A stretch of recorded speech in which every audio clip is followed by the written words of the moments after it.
वस्सलातु वस्सलामु अला सय्यिदिना मुहम्मदिन खातिमिल अंबिया वल मुरसलीन व अला आलिहि व अस्हाबिहि अजमाइन। अम्मा बअद फ़अऊज़ु बिल्लाहि मिनश शैतानिर रजीम। बिस्मिल्लाहिर रहमानिर रहीम। इन्नल्लाहा युहिब्बुल मुत्तक़ीन। सदक़ल्लाहुल अज़ीम व सदक़ रसूलुहुन नबियुल करीम। एक बार दुरूद शरीफ पढ़ें। अल्लाहुम्मा सल्लि अला सय्यदना व मौलाना मुहम्मदिन मअदनिल जूद वल करम व आलिहि व बारिक वसल्लिम सलातन व सलामन अलैका या रसूलल्लाह। कभी कभी छोटे जलसे बड़े जलसों से भी अच्छे हो जाते हैं। सुभान अल्लाह। सबसे बड़ी चीज़ है बरकत और नूर का समा। ये गांव छोटा है, जलसे में लोग भी कम हैं, मगर आपकी मोहब्बत और आपकी मुस्कुराहट ने जलसे को बहुत बड़ा बना दिया है।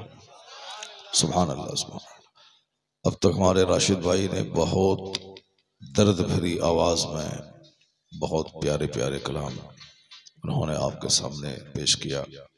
अल्लाह तबारक व तआला इस मद्दाह रसूल की आवाज़ को और हुस्न अता फरमाए। इसी तरह पुरदर्द अंदाज में नाते नबी हम सबों को सुनाते रहने की तौफीक अता फरमाए। आप लोगों ने भी सुनने का हक अदा कर दिया, आंखें फाड़ कर सुभान अल्लाह कहकर और मोहब्बत से बैठकर आपने भी सुनने का हक अदा कर दिया। सुभान अल्लाह। तो थोड़ी देर मुझे भी सुनेंगे आप? हाँ, मुझे भी सुने और इस बीच से कोई उठ के जाए नहीं। बहुत देर तक नहीं बोलूँगा क्योंकि आप प्यासे हैं। राशिद भाई फिर आपकी प्यास बुझाएंगे। क्या देखिए मुस्कुरा रहे हैं लोग, माशाअल्लाह, सुभान अल्लाह। तो 1 घंटा ही ये लोग मुझको बर्दाश्त करेंगे राशिद भाई, 1 घंटा से ज़्यादा नहीं। अभी 3 घंटे बोलूँगा तो घबरा जाएंगे ये लोग। बस सिर्फ 1 घंटा या कुछ कम या कुछ ज़्यादा, ठीक है, ताकि राशिद भाई बिल्कुल ज़बरदस्त अंदाज में आपको नाते पाक सुनाए। बहुत दिनों के बाद पहली बार आपके गांव में आए हैं और हमारे शमीम नूरी साहब की निज़ामत क्या कहना, माशाअल्लाह। अब तो धीरे धीरे ये बुढ़ापे की तरफ जा भी रहे हैं और नकाबत जवान होती चली जा रही है। सुभान अल्लाह, सुभान अल्लाह, सुभान अल्लाह।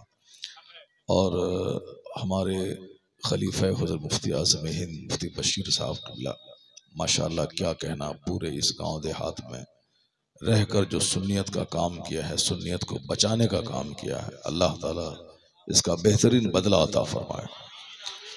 पढ़ने लिखने के बाद लोग बम्बई अहमदाबाद का रुख करते हैं और वहाँ जाके कमाते हैं और यहाँ आके अपना घर बनाते हैं। लेकिन इनकी मेहनतों को दाद दें कि पढ़ने लिखने के बाद देहात में रहकर अपना घर नहीं बनाया, इश्क़ रसूल की तामीर का काम इन्होंने अंजाम दिया। सुभान अल्लाह। अल्लाह तबारक व तआला हजरत को सेहत और लंबी उम्र अता फरमाए। आमीन आमीन। बंगाल में अक्सर लोग गाना सुनते हैं, ट्रेन पे सफर करते होंगे, अक्सर लोग गाना गाते हैं। बंगाल में नाच भी बहुत ज्यादा होता है।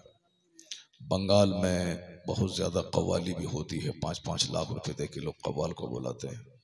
मगर अल्हम्दुलिल्लाह नौजवानों ने साबित कर दिया कि अब वह दौर ख़त्म हो गया, अब कव्वाली नहीं चलेगी, अब नाते रसूल चलेगी। सुभान अल्लाह, सुभान अल्लाह, सुभान अल्लाह। आप लोगों ने एक मैसेज दे दिया कि अब बंगाल में ऐसी बेदारी आई है कि अब यहाँ आला रुदल की कहानी नहीं चलेगी, यहाँ कुरान और हदीस की बात चलेगी। बेशक बेशक। सुभान अल्लाह साहब, बहुत प्यारी बात, बहुत अच्छी शुरुआत।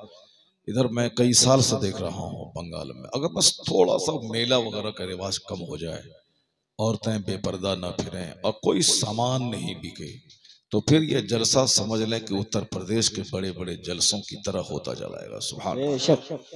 अब आइंदा इस बात का खास ख्याल रहे कि लोग आए, दीन इस्लाम सुने, सीखें और चले जाएं।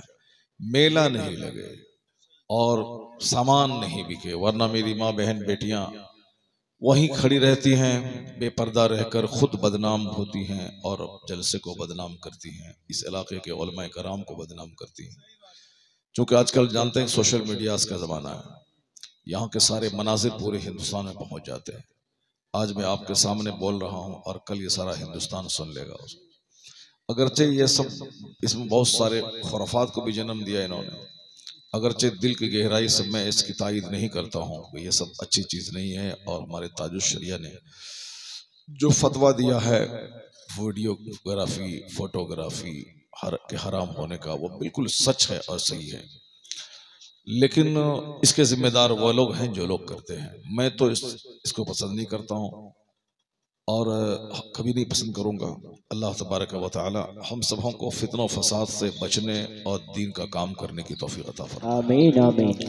एक बार मोहम्मद से दरूशी पढ़ें, अल्लाहुम्मा सल्ली व सल्लिम व बारिक अला हबीबिकल करीम। ए भाई खड़ा मत हो, बैठ जाओ, बैठो, कोई जाओ मत यहाँ से।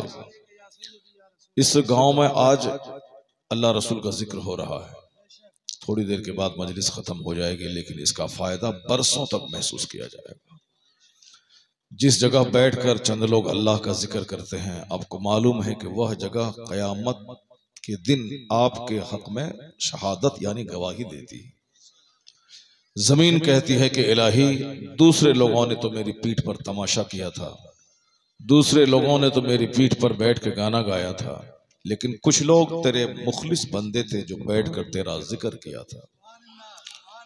यौम इज़िन तुहद्दिसु अखबारहा, आया है कुरान करीम में कि जिस दिन ये जमीन अपनी खबरें बताएंगी। ये जमीन जो इस पर हम लोग बैठे हैं, जमीन को भी अल्लाह ने पैदा किया है और हम और आपको भी अल्लाह ने पैदा किया। तो हम अपना काम कर रहे हैं, जमीन अपना काम कर रही है। जमीन क़यामत के दिन बोलेगी कि मुझ पर बैठकर इसने फला फला काम किया था। अगर आपने गलत काम किया तो जमीन आपकी मुखालफत में गवाही देगी, इलाही मेरी पीठ पर इन्होंने झूठ बोला था, मेरी पीठ पर बैठकर इन्होंने ग़ीबत की महफिल सजाई थी, मेरी पीठ पर बैठकर इन्होंने ताड़ी पिया था। उस वक्त बताएं क्या हाल होगा। यहाँ भले ही तन्हाई में आप जाकर किसी खेत में ताड़ी पी लें, लेकिन क़यामत के दिन वो जमीन गवाही देगी कि मालिक तेरी पीठ पर बैठकर इसने ताड़ी पिया था। इसलिए जहां कहीं भी रहें, चाहे खेत में, खलियान में, बांस बाड़ी में, आम बाड़ी में, चाहे होटल में, चाहे अपने घर में, जहां भी रहें, इस बात से डरते रहें कि अल्लाह तो मुझे देख ही रहा है, और साथ ही साथ जिस जगह मैं बैठा हूं जमीन का ये हिस्सा भी मेरे काम की खबर ले रहा है। और क़यामत के दिन जब इसको ज़बान अल्लाह देगा तो ज़मीन बयान करेगी, मालिक तेरे इन बंदों ने मेरी पीठ पर ये काम किया था। और अगर आपने सजदा किया है, आपने जिक्र इलाही किया है, तो खुश हो जाएं कि कोई गवाही दे ना दे, ये ज़मीन तो आपके फेवर में गवाही देगी। इसलिए जहां कहीं मौका मिले इस ज़मीन को गवाह बनाते हुए सजदा किया करें। मेहमानी खाने जाएं, वहां सजदा करें। फर्ज नमाज कहीं पढ़ें, सुन्नत दूसरी जगह पढ़ें, नफल तीसरी जगह पढ़ें, रात में अपने घर में नमाज पढ़ें, बागीचा जाएं वहां नमाज पढ़ लें, नदी के किनारे वहां नमाज पढ़ लें। नहीं नमाज वजू नहीं है, वहां बैठ करके 10 बार ला इलाहा इल्लल्लाह मुहम्मदुर रसूलुल्लाह सल्लल्लाहु अलैहि वसल्लम का विर्द कर लें। तो और दरख्त को पकड़ करके उसको गवाह बना के कलमा शरीफ पढ़ लें, ताकि क़यामत के दिन ये दरख्त गवाही दे के इलाही मुझको थाम के इन्होंने तेरा कलमा पढ़ा था। सुभान अल्लाह। मिट्टी का ढेला उठा करके पढ़े, अशहदु अल्ला इलाहा इल्लल्लाह, मैं गवाही देता हूं कि अल्लाह के अलावा कोई माबूद नहीं। वो मिट्टी गवाह हो जाएगी आपके मोमिन होने की। और जिस घर में जहां सजदा होता है वह जमीन दूसरे हिस्सों पे फख्र करती है।